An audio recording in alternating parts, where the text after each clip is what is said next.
Bonjour tout le monde, bienvenue dans votre émission chez Dr Anaomi, votre émission 100% afro-caribéenne. Aujourd'hui, nous sommes à Paris pour un épisode spécial. Vous savez que je suis docteur en pharmacie et donc forcément, il y a des sujets qui me tiennent à cœur. Aujourd'hui, on va parler santé, on va parler PMA, procréation médicalement assistée. Voilà, c'est un terme qui est assez lourd, qui peut être parfois un petit peu sujet tabou, sujet sensible, etc. Mais j'ai une invitée de sélection à mes côtés qui a accepté de pouvoir en parler. Donc, nous sommes donc sur un épisode patient, mais pas que, parce que tu as quand même ta double casquette aussi professionnelle de santé. Je vais la laisser se présenter, ce sera plus facile. Bonjour à tous, alors moi c'est Aude, j'ai 32 ans, je suis originaire de la Martinique. Je suis infirmière diplômée d'état de formation et sinon je suis un peu slasheuse, je fais un peu de tout. Vous me connaissez sur les réseaux par rapport à mon compte qui est My Curly Kinky Hair, mais aussi voilà, tout ce qui est cheveux, prévention, sensibilisation, parce que je trouve que quand on aime des choses, faut pas hésiter en fait à se lancer les deux pieds joints dedans. Et c'est vrai que comme tu dis, pour parler de PMA, j'ai aussi l'approche effectivement patiente, mais aussi l'approche médicale qui, je pense aussi, me permet de tenir dans ce parcours. Et c'est important de t'avoir à mes côtés aujourd'hui parce que je me dis que cette double casquette sera pertinente. Tu as aussi un parcours très riche en émotions. C'est ça. Donc tu as pu un petit peu voir tous les différents circuits, ou du moins tu as les connaissances plus ou moins de tout ce qui peut se passer aujourd'hui lorsqu'on parle de PMA. Tout comme Octobre Rose, on parle de santé. Donc c'est vraiment un épisode qui te tenait à cœur, il me semble. Tu avais vraiment envie d'aborder cette thématique-là davantage sur cette année 2024. Alors, faut savoir que déjà cette année, en tout cas l'année dernière déjà en premier temps, j'avais à cœur de parler, de témoigner, de partager, parce que tout ce qui touche à la femme est souvent tabou. Et c'est aussi très culturel, mine de rien. Et du coup, pour moi, c'était vraiment, en fait, prendre tout ce que j'ai eu l'année 2023 comme écho, comme questionnement, etc., que ce soit les miens ou encore que ce soit ceux des autres, et vraiment me dire, à ce moment-là, ce serait bien d'être porte-parole, en tout cas, dans ce cadre-là de la PMA solo. Qu'est-ce que je vis, comment on peut mettre les choses en place et est-ce que les accompagnements sont possibles ou pas. Et je te remercie beaucoup parce que là, vous allez peut-être vous dire, on est en train de parler de tout ça sans la partie micro-trottoir, mais j'aime bien être 100% honnête et transparente avec vous. Aude, ce qu'il faut savoir, c'est que je suis partie dans les ruelles de Paris avec vraiment la volonté, comme à chaque fois, de rencontrer des femmes et de leur demander un petit peu, leur parcours. C'est vrai que pour le cancer du sein, j'avais réussi tout de même à pouvoir trouver des personnes, des aidants la plupart du temps. Mais là, c'est vrai que lorsqu'on parle de PMA, autant il y a des femmes qui se sont un petit peu confiées à moi, mais à partir du moment où j'ai voulu sortir mon téléphone, j'ai senti que non, elles ne voulaient pas forcément avoir une parution visuelle, en tout cas. D'autres qui n'avaient même pas envie d'en parler parce que je sens que c'est quelque chose de sensible en fait en elles. Donc je n'ai pas réussi à pouvoir en fait vous procurer une partie micro-trottoir. Qu'est-ce que tu en penses de tout ça? Est-ce que tu trouves vraiment que ça a un côté tabou? Est-ce que tu as l'impression qu'elles en font trop? Tu es totalement en fait légitime de pouvoir aborder cette partie-là. Qu'est-ce que tu en penses? Il faut savoir que ça m'étonne pas du tout.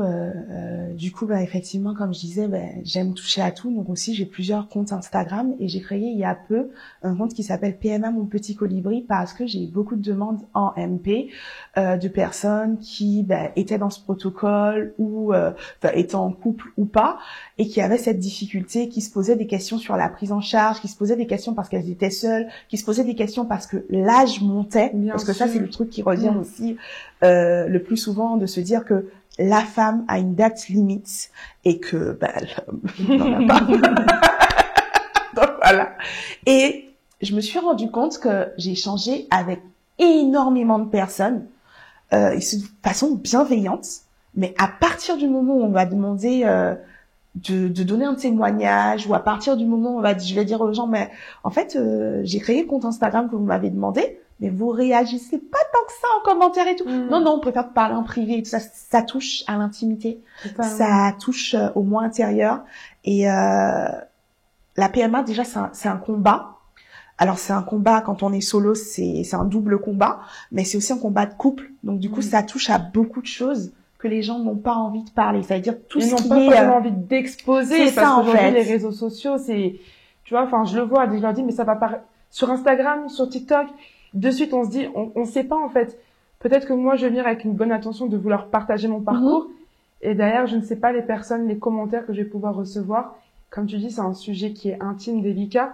t'as pas envie de te faire casser en fait sur les réseaux derrière ça, tu vois. Alors c'est même pas ça, je pense que c'est vraiment plus profond. Gamnion en avait parlé d'ailleurs à un moment donné parce qu'elle a eu des difficultés.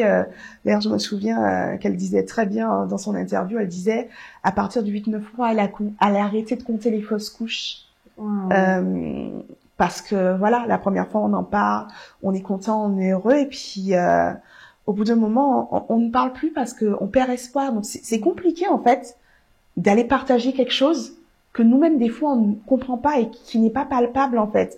Et je pense que voilà, il y a tout ça qui fait que au-delà du jugement sur ce qu'on va dire ou pas, c'est le jugement en tant que femme de se dire je suis une incapable, je ne suis pas fonctionnelle, je ne suis pas une bonne femme. Une femme, souvent on entend une femme c'est fait pour faire des enfants. Et je pense que le fait de se dire que mécaniquement on n'est pas, on est défectueuse. C'est bête, hein, mais c'est ça en fait. C'est se dire, je suis défectueuse. Ce qui ressort le plus quand on entend ça en fait. Pourquoi j'irais dire aux gens que je suis défectueuse? Tu vois un peu le truc? Est-ce que tu vois, tu dois te réveiller demain matin et dire aux gens, je suis défectueuse? Je comprends. Parce que les gens le vivent comme ça. Donc déjà, il faut déjà en fait que la personne soit en harmonie avec son parcours, en harmonie avec elle-même, parce que ça réveille des choses aussi avec soi-même. Et du coup, pour vraiment affronter tout ça, moi, comme je dis à chaque fois, si j'ai pas la foi, je sais pas, les gens qui ont pas la foi, je sais pas comment ils font. c'est vraiment un truc qui me, parce que des fois, je me dis, j'ai envie de tout plaquer, de me dire, allez, c'est bon, next. Mais, le fait d'avoir la foi, c'est ça qui me permet, en tout cas, d'avoir des bases solides et d'avoir des fondations qui me permettent de dire, j'ai une vision. Et je sais que, malgré les difficultés, j'y arriverai, en fait. Je comprends totalement. Et merci vraiment d'accepter, toi, en tout cas, de te livrer, comme tu l'as dit, d'être ce porte-parole pour toutes ces femmes. Alors, ce qu'il faut quand même préciser, c'est qu'on est vraiment sur un épisode, comme on l'a dit, PMA, mais vraiment avec un angle tourné autour de ces femmes qui sont, du coup, célibataires. On va prendre vraiment cet angle-là, qui sont en âge de procréer, mais qui ont les difficultés. En tout cas, on va vraiment prendre cette sphère-là, parce que c'est celle qui correspond à ton profil. Donc, je pense que c'était plus intéressant de vraiment aborder cette spécificité. Et donc justement, quand on parle de difficulté à procréer, ça regroupe vraiment un ensemble de physiopathologies. On peut avoir des anomalies totalement dans la constitution de notre utérus ou de nos trompes ou autres. Ça peut aussi être des choses qui arrivent au cours du temps, des fibromes ou autres. Quel est toi un petit peu ton parcours vis-à-vis de ça? Je sais qu'il y avait un autre point que tu voulais mettre en avant. C'est un sujet très intime, comme je dis, je te remercie encore une fois de plus de te livrer. Mais qu'est-ce qui fait qu'aujourd'hui tu te retrouves dans ce circuit de PMA au tout début en fait? Alors du coup, je souffre d'endométriose, d'adénomiose et de fibrome. Et pour ce qui est de la partie adénomiose, je sais que pour certains médecins, en dessous de 40 ans, ils aiment pas trop le terme. Mais étant donné que j'ai été opérée, d'ailleurs c'est l'année dernière, si je me trompe pas, d'une embolisation adénomiose, je m'approprie en fait le terme. Donc voilà, j'ai un peu un package qui fait que. Après, il faut savoir que moi, à 24 ans, on m'a dit que je n'aurais jamais d'enfant. Alors avant, c'était un peu la grande mode ou pas, enfin, à voir. Quand on te diagnostiquait, de te dire, oula, ça tourne. Il faut s'y mettre maintenant. Donc à 24 ans, on m'a dit, vous avez 6 mois. Et du coup, sur le coup, je me suis dit, ok. Et il me dit, vous avez 6 mois pour faire un enfant, après c'est mort. Je dis, ok. Et je dis, je descends, je rencontre un homme et je lui dis, salut, ça te dit qu'on fasse un enfant? Enfin, je sais pas, ça a l'air tellement facile, en fait, sur, Et il m'a dit, oui, clairement. Ah oui. Ah oui, clairement. Donc, du coup, j'avoue que je l'ai senti vraiment comme la date de péremption. C'est pour ça que je parlais de date de péremption tout à l'heure là. J'ai vraiment senti comme ça. Et puis, après ça, bon, je me suis dit, l'homme propose, je dispose de toutes ces façons, ça va aller. Et puis les médecins, plus ça va, plus on commence à apprendre des choses sur l'endométriose, la prise en charge. Je me suis formée aussi au niveau de cette pathologie. Et du coup, quand j'ai commencé à avoir les opérations, donc j'ai subi en premier une embolisation pour l'adénomiose, et cette année, j'ai eu un nodule de la paroi aussi. Du coup, j'ai subi une cryothérapie par rapport au nodule de la paroi, et tu sais que plus on va jouer dedans, façon de parler. C'est sûr. Plus ça a aussi un rôle et ça joue forcément. C'est ça. Et là, c'est comme ça que j'ai atterri en PMA. C'est-à-dire qu'on m'a dit là, on va vous faire une intervention. Faut savoir que même si maintenant on se rend compte qu'il y a possibilité ou pas de faire des enfants, ou voilà, avant c'est quelque chose où on disait aux femmes, on va vous faire ça, mais s'il y a possibilité que ça vous rende stérile. D'accord. Donc à 24 ans on te dit, c'est dead. Là tu as ça et là tu te dis, mais je suis quand même une femme de science, donc forcément, il faut quand même que je me pose des questions. Et c'était quoi? C'était après, il y a peut-être 2 ans et tout. Donc, je sais plus si j'avais entre 29 et 30 ans. Et là, tu te dis, il y a aussi l'âge. Donc, ce serait bien de se renseigner. Et effectivement, le réseau endométriose, donc ça s'appelle Réseau endométriose hôpital, m'a aiguillé vers des centres de PMA. Et c'est comme ça que j'ai atterri au centre de PMA en me disant dans un premier temps, je vais aller congeler mes ovocytes, ça va me faire gagner un peu de temps. Et le jour où je vais rencontrer un mari, possiblement ce sera là et on pourra les utiliser. Après, ça ne s'est pas passé comme prévu. Donc voilà ce qui fait que je suis dans ce parcours. Alors je trouve que c'est quand même important à travers ce parcours qui, on comprend, est très dense et forcément riche en émotions. C'est de voir aussi à quel point la science aussi évolue au cours du temps. C'est ça. Comment toi, tu ressens un petit peu toutes ces prises de connaissances, de données qui arrivent un peu au compte-gouttes parfois. Comment on se retrouve en tant que patiente face à un jour j'ai pas d'infos, un jour on me dit ci, un jour on me dit ça. Comment on le vit en fait, cette chose-là au quotidien? Alors après, c'est vrai que je peux pas parler là pour les autres. Je peux parler que pour moi. Que de toi en fait. Voilà, c'est ça, parce que du coup, le fait d'avoir la double casquette et d'être infirmière, faut savoir que dans certaines situations, je me prends en charge en fait. Je décide d'être ma propre infirmière. C'est ce qui me permet de tenir et de me dire, de relativiser en fait, de me dire, ok, on m'a dit ça en tant que professionnelle de santé. Ok, c'est ça, ça, et ça me permet de moins paniquer en tant que patiente et de faire mes propres recherches. C'est tout bête.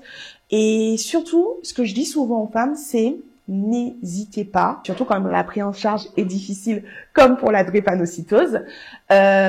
Du coup, c'est de pas hésiter à se renseigner sur sa propre maladie. Bien sûr, tout commence par là déjà, au départ. Exactement. Par contre, attention à Google quand même, je tiens à le préciser. Il y a boire à manger. Mais Google n'est pas votre meilleur ami. Je tiens quand même à mettre en avant ce sujet parce que directement, tu vas taper endométriose Google, tu vas avoir un tas d'informations qui sont pas forcément filtrées. Donc, c'est pour ça que, par exemple, je te parle de Risando. C'est pour ça, parce qu'il y a des choses quand même faites pour, il y a des associations comme Endo France, Endomide, pour en citer, les plus connus. Mais voilà, il y a vraiment des gens qui militent pour ça, qui se battent pour ça, et qui, pour elles, c'est important de partager la bonne information. Voilà. Totalement. Donc c'est sûr que oui, on tape ne serait-ce qu'un mot, tu tapes, je sais pas moi, ne serait-ce qu'infertilité sur Google, tu vois. Je sais pas, ça te fait peur, hein. Sur le coup, tu dis, ah oui, ça c'est sûr. Donc il faut vraiment chercher l'info, mais chercher l'info au bon endroit. C'est surtout ça. Moi, avant de commencer dans le parcours, je me souviens que j'ai appelé la secrétaire du réseau endométriose et je lui ai dit, voilà, je vais devoir commencer ça. Est-ce que vous avez des sites, des choses à me conseiller? Et c'est là qu'elle m'a dit, oui, vous pouvez aller tel endroit, tel endroit, tel endroit. Et je me suis dit, au pire, si elle ne me donne pas ces infos-là, au moins, elle aussi te recommande d'autres personnes et au fur et à mesure, ça te fait rentrer dans le bon réseau aussi. Hein. Exactement. Exactement, c'est ça. Avant qu'on rentre vraiment dans le circuit pro-PMA, que tu puisses justement nous partager un petit peu plus en détail aussi ton parcours, est-ce qu'il y aurait peut-être un autre point que tu voudrais aborder justement lorsqu'on aborde la partie endométriose ou pas? Non, je pense qu'on a fait le tour. C'est vraiment pour moi important au niveau de la sensibilisation, puisque c'est vrai que le mois de sensibilisation, c'est le mois de mars, et que même en tant que professionnelle de santé, je me rends compte que dans les hôpitaux, à part le mois de mars, on voit rien. Il y a pas d'infos, voilà. Les personnes qui te prennent en charge pour tout ce qui est gynécologie sont malheureusement souvent pas formées. Et je pense que voilà, c'est important d'en parler, c'est important de sensibiliser parce que ça touche énormément de personnes. Et souvent je dis aux gens, ça touche peut-être ta voisine, ta cousine, ta mère. On se rend pas compte, mais tu prends 10 personnes et tu discutes, tu tapes là, discuter et tout, tu dis t'as l'endo, moi aussi. Si c'est pas l'endo, ça peut être SOPK ou ça peut être encore de la dénomiose ou ça peut, vraiment les pathologies gynécologiques. C'est un sujet sensible, hein. C'est ça. PMA encore plus, mais l'endométriose aussi. Moi, j'ai un cas patient. C'est à peine si tu peux citer ce mot-là. Tu sens que c'est super très sensible pénible pour elle. Donc, tu vois, même dans ça, je trouve qu'il y a quand même aussi une sphère intime. Et donc, parfois, les personnes n'osent même pas encore aborder leur témoignage. Et donc, le fait de ne pas l'aborder, t'as l'impression d'être seule.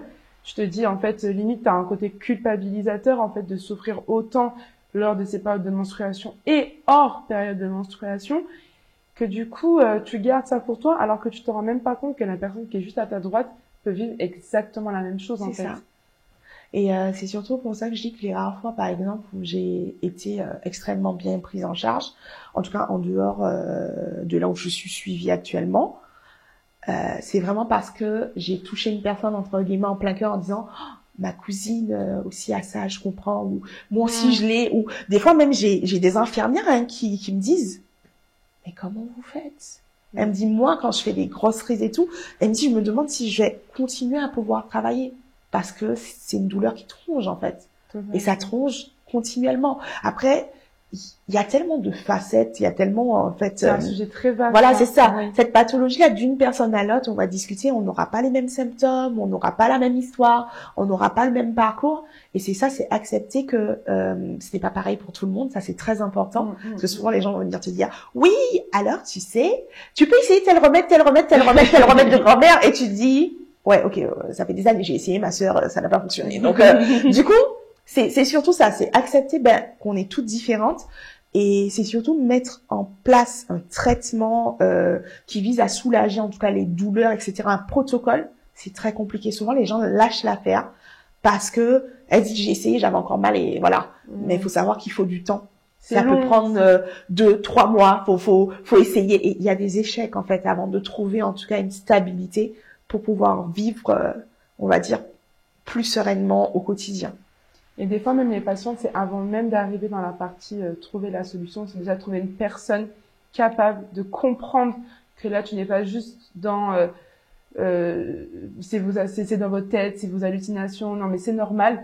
Déjà, de trouver cette personne qui peut te comprendre, qui accepte de poser un diagnostic, d'aller en fait faire toute cette recherche, etc., pour que ce soit diagnostiqué, et ensuite de rentrer dans tout ce que tu viens de dire. C'est ça. Donc, ça me donne vraiment à cœur, en tout cas, à travers ce que tu viens de m'échanger, c'est de vraiment aussi faire un épisode spécifique pour ça, parce qu'on va quand même parler de PMA, c'est le sujet. Oui. Mais je pense que c'était quand même important d'expliquer le pourquoi du comment. Et ça me donne vraiment envie, en tout cas, d'avoir un professionnel de santé qui va pouvoir vraiment aborder beaucoup plus en détail, comprendre vraiment ce que c'est que l'endométriose. Donc, si vous avez des questions, n'hésitez pas aussi à les mettre en commentaire. Par ton parcours, je sais que naturellement, tu le fais au quotidien, tu pourras leur répondre. Et si c'est un peu plus technique, spécifique, je me les garderai pour le professionnel que je vais choisir. Avec grand plaisir, en tout cas. Alors du coup, pour revenir un peu plus au circuit PMA. Oui. Donc, on comprend que tu prends toute cette nouvelle. Donc du coup, tu as donné plusieurs personnes en qui on peut justement rechercher. C'est vrai que lorsqu'on parle de PMA, on parle souvent de filles, donc fécondation in vitro ou autre. Mais en fait, il y a plein de facettes en fait quand on parle de PMA. Qu'en penses-tu par rapport à ça? Alors c'est vrai que même quand on est professionnel de santé, il faut savoir que rentrer dans la PMA, c'est un autre monde. c'est un autre lexique, c'est un autre mood. Et la première fois en tout cas que j'ai été dans un service d'infertilité, c'était quand j'avais 24 ans. Et c'est vrai que moi ça m'avait marqué parce que les personnes qui étaient autour de moi, elles étaient tous âgées en tout cas par rapport à mon âge à cette époque-là. Et elles étaient toutes en couple. Et je me disais, qu'est-ce que je fais là? C'est vrai. Donc, du coup, c'était vraiment un ressenti qui est tout autre maintenant. Puisque, voilà, tu te renseignes, tu sais où tu vas, tu comprends le pourquoi du comment, et c'est beaucoup plus apaisant. Donc, effectivement, que ce soit PMA, donc parcours médicalement assisté, ou sinon on peut le connaître aussi sous le terme d'AMP, aide médicale à la procréation. Il faut savoir que c'est pas forcément je veux un bébé tout de suite. Oui. Donc du coup, c'est ce que je disais tout à l'heure là. Moi, au tout départ, c'était en mode, je vais conserver. Comme ça, quand je vais vouloir, voilà, c'est ça, quand je vais rencontrer quelqu'un, potentiellement, je vais lui dire, écoute, ça peut être chaud, mais on a quand même une chance avec ce qu'il y a potentiellement. Oui, en disant que toi, tu as pu, entre guillemets, je vais bien faire un peu le nécessaire parce que tu savais que tu as cette problématique. C'est ça. Donc effectivement oui, et je sais qu'il y a beaucoup de femmes aussi qui font ça, hein. C'est au bout d'un moment quand tu sais qu'il y a toutes ces pathologies, ces problématiques. Exactement. Je te dis bon, comme tu l'as dit, il y a la pression de l'âge qui est fortement présente chez la femme. C'est ça. Et donc par mesure de précaution, tu peux rentrer dans ce circuit-là pour en fait amener une certaine prévalence un petit peu. Exactement. Il faut savoir en plus quand tu es vraiment en infertilité, pour ce parcours, il peut être pris en charge. Alors c'est un parcours qui va être très long. Ça, vraiment, qu'on se le dise, parce que souvent les gens, quand ils arrivent en centre PMA et tout, quand ils voient les délais, ils se disent ah oui, on m'avait pas dit ça en fait. Et c'est pour ça qu'il y a beaucoup de personnes aussi qui partent à l'étranger par rapport à ça, parce que le parcours peut être, enfin, c'est long. Donc ça veut dire que tu as ces espoirs-là qui sont longs aussi. Alors, tu vois. On parle de long. Alors moi, j'ai aussi dans ma famille des personnes qui sont dans ce circuit-là, mais peut-être que, alors forcément avec le titre de l'épisode, des personnes vont cliquer dessus, vouloir regarder. Quand tu parles de long, quelle est à peu près la durée en fait quand tu rentres? Alors quand je parle de long, c'est en termes de rendez-vous, en termes d'attente. Par exemple, prendre son rendez-vous dans un centre PMA, tu peux attendre 6 mois. Okay. Quand on va parler plus tard en fait des techniques utilisées, par exemple, moi on va faire appel à un tiers d'honneur, ne serait-ce que prendre son rendez-vous dans Sécosse. En fait, c'est 1 an d'attente. Tu vois, c'est des petites choses comme ça. Quand tu as mal aux dents, tu vas chez le dentiste, tu te dis pas il va te prendre l'année prochaine. Donc c'est quelque chose qui, quand tu mets bout à bout 6 mois, 8 mois, 10 mois, tu te dis, en fait, on me dit mon temps il file. Et de l'autre côté, t'as l'impression qu'ils sont pas plus rapides, plus réactifs. Après, il y a une problématique de dons aussi. C'est ça. En fait, c'est vraiment pas un problème pour moi de réactivité ou autre. C'est juste savoir que le parcours peut être long. Parce que, en vrai, comme tu dis, il n'y a pas forcément beaucoup de dons. Oui, c'est ça. Donc voilà, on n'est pas forcément sensibilisé à faire un don de gamètes. On n'est pas. Exactement. On te parle beaucoup de dons du sang, de dons à la rigueur de moelleuseuse. C'est ça. Et venir se dire que bon bah moi, Naomi, je vais aller faire un don de gamètes peut-être pour des femmes qui ont des difficultés. C'est ça. À aucun moment j'ai reçu cette information comme quoi c'était quelque chose qui pouvait m'être possible en fait. Et c'est surtout aussi que les centres PMA, ben mine de rien, il y en a pas beaucoup. Donc quand tu en trouves un, enfin il y a beaucoup d'attentes, ce qui est normal en soi, mais c'est juste se préparer. Moi je pense que il faut se préparer psychologiquement à l'attente. Okay. Parce que souvent je le vois même dans les forums et tout, où les filles elles disent ah non mais moi j'ai voulu prendre rendez-vous, on m'a dit dans tant de temps. Elles disent non mais moi je vais partir à l'étranger, parce que du coup c'est vraiment psychologique de se dire mais j'ai pas le temps, mais en fait il faut attendre. Et partir à l'étranger, c'est vraiment une phrase que j'entends qui retente beaucoup et beaucoup de personnes font cette expérience. Exactement. Partent notamment même en Espagne. Je sais pas si c'est quelque chose qui t'a traversé l'esprit ou peut-être dans ton circuit t'as forcément rencontré d'autres patientes. Mais c'est vrai que c'est pas la même réglementation dans tous les pays et que parfois, par rapport à la réglementation française, on peut pas forcément surtout imiter parce que d'un côté, il y a quand même une offre de soins qu'on ne retrouve pas non plus ailleurs. Ça, c'est une réalité. Il faut aussi le mettre en avant. Mais c'est vrai que ça traverse l'esprit de beaucoup de femmes, en fait, de se dire que bon, bah, à un moment donné, je me sens limitée. J'en peux plus d'attendre. Et du coup, je vais aller voir dans d'autres pays à côté ce qui peut m'être possible, en fait.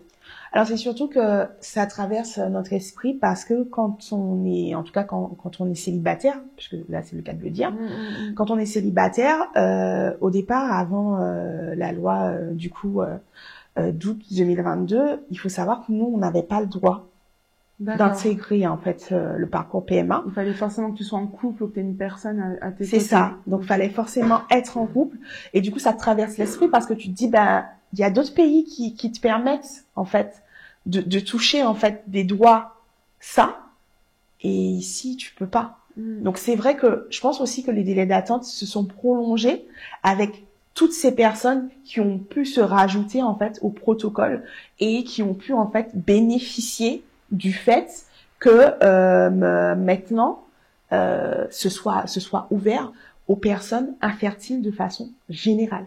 Et comment tu t'es sentie quand cette loi elle est passée, que tu as eu cette possibilité-là justement de pouvoir rentrer dans ce parcours?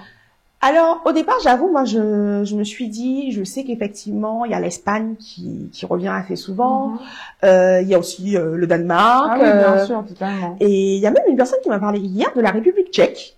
Ok. Donc du coup je me suis dit ah ouais aussi, j'ai pensé. Donc c'est vrai que voilà, il y a plein de pays qui sont ouverts sur ça. Et du coup, faut savoir aussi que c'est un budget. De se dire, je pars, je m'organise et tout ça. Donc, c'est quand même un budget. Et en fin de compte, quand la loi est passée, j'étais en pleine introspection et en plus, j'étais surtout en prière en train de dire, non, mais Seigneur, franchement, c'est chaud, en fait. Je sais, je vais pas, c'est quoi, je vais aller chercher un mari comme ça.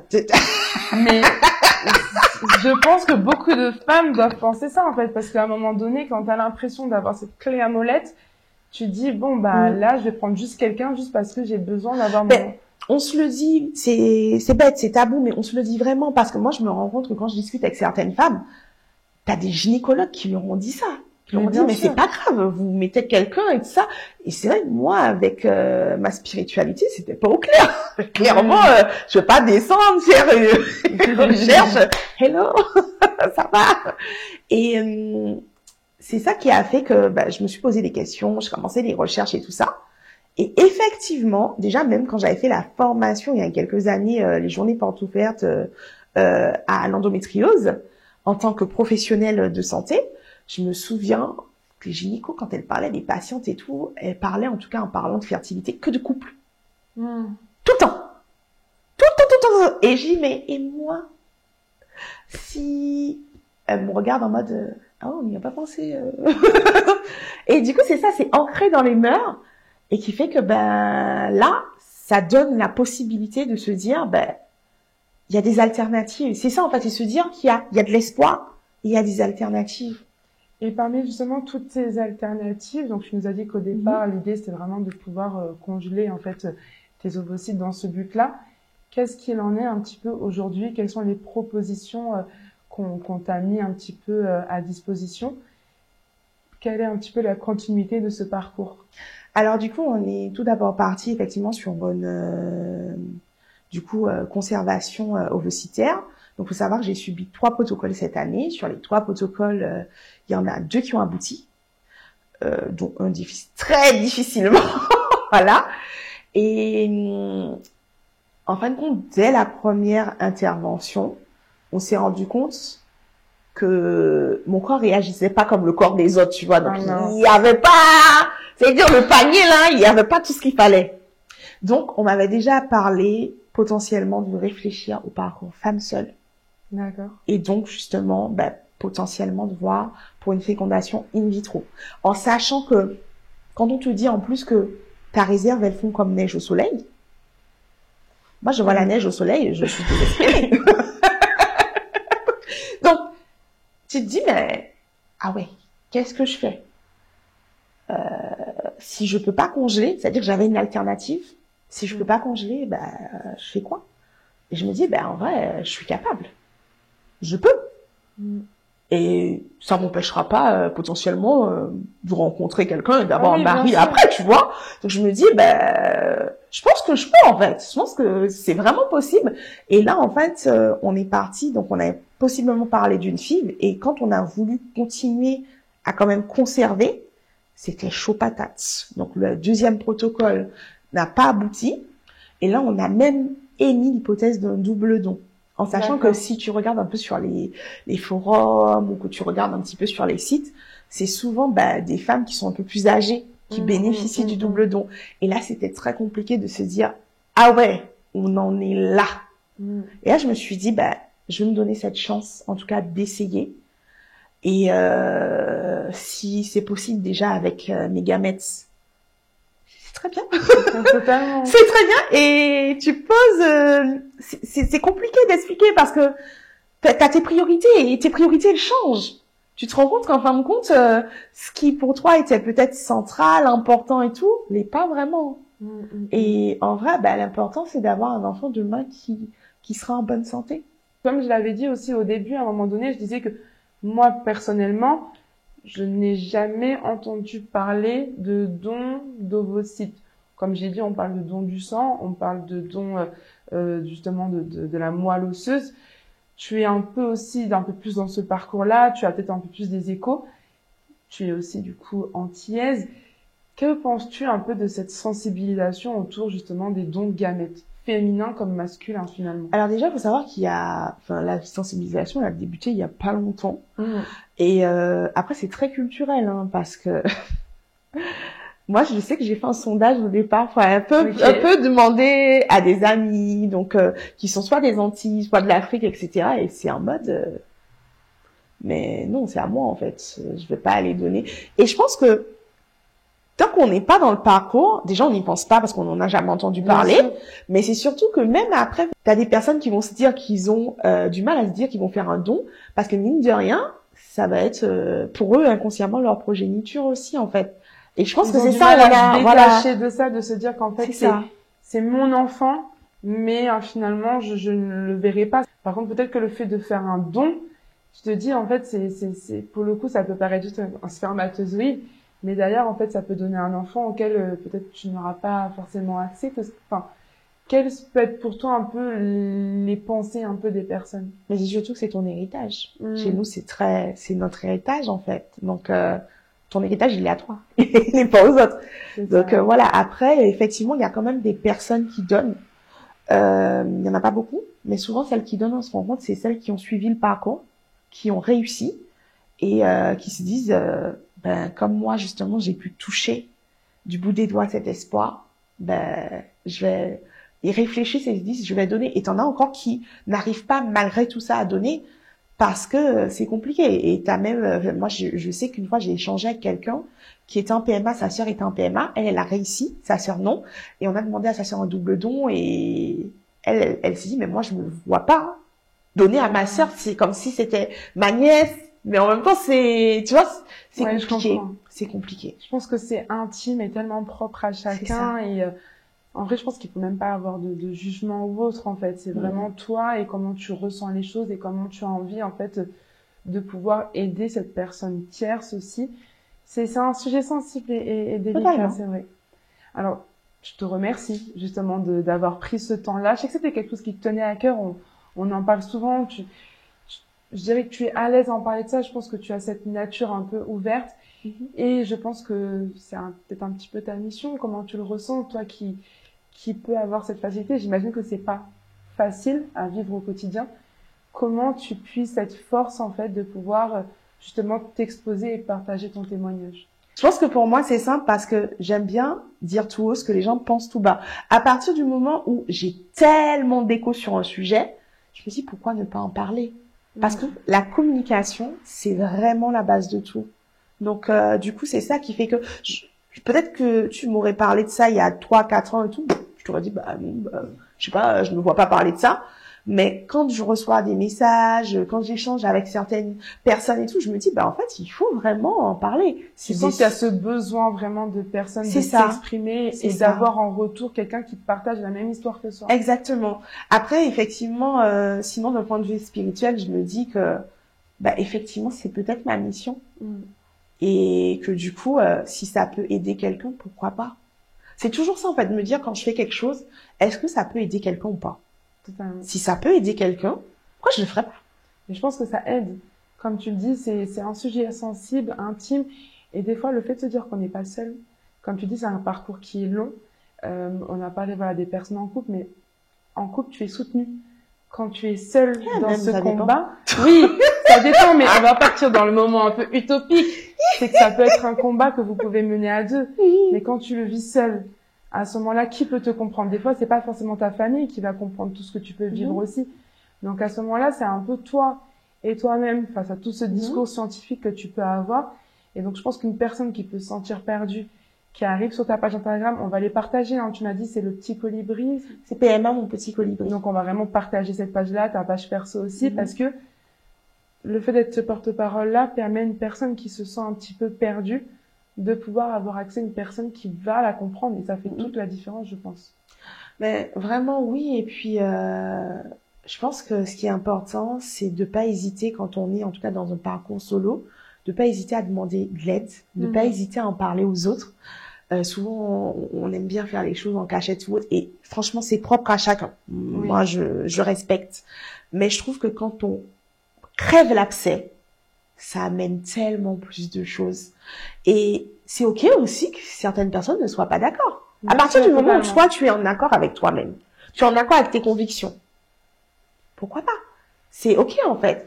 Et je pense qu'il faut essayer de se créer un petit répertoire de personnes ressources. Moi, ça m'a appris en fait à accepter l'aide qu'on me proposait aussi. Ça, c'est vraiment un gros challenge parce que ça fait des années que j'essaye, mais je suis pas très douée. Donc voilà. Et ne pas hésiter justement à demander de l'aide. Que ce soit des groupes de parole. Alors je trouve que c'est quand même plus pratique le physique. Oui. D'échanger en physique et tout, mais après tu peux aussi rencontrer des gens sur les réseaux qui te suivent par rapport à ça ou autre et échanger par rapport au parcours, et aussi un suivi psy. Faut pas hésiter, hein. Totalement. Si tu sens le besoin, si tu sens que tu as besoin de parler, si tu peux pas parler à ta famille, tu peux pas parler à tes proches, dans la communauté quand même, faut pas hésiter. C'est moi je pense qu'il faut vraiment être dans tout ce qu'on fait en accord avec soi-même. À partir du moment où tu es en accord avec toi-même, c'est ok. Et ben sincèrement, Aude, je te remercie. J'espère que cet épisode vous aura plu, qu'il aura été riche, qu'il aura pu vous toucher si vous aussi vous vivez une expérience similaire. Comme j'ai dit, je vais partager tes réseaux sociaux pour qu'elles puissent justement avoir accès.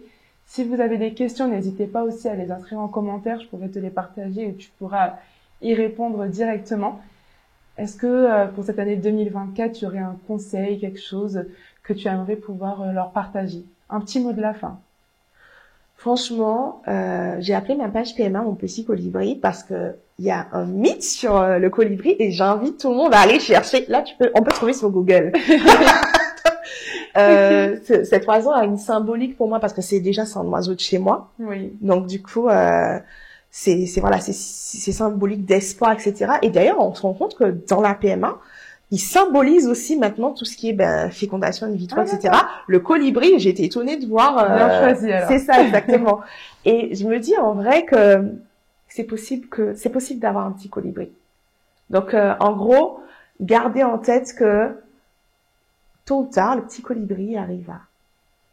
Et ce sera peut-être long, mais ça arrivera. Et ben sur ces belles paroles, je te remercie une fois de toi. plus en tout cas ce moment de partage, de convivialité, de bienveillance.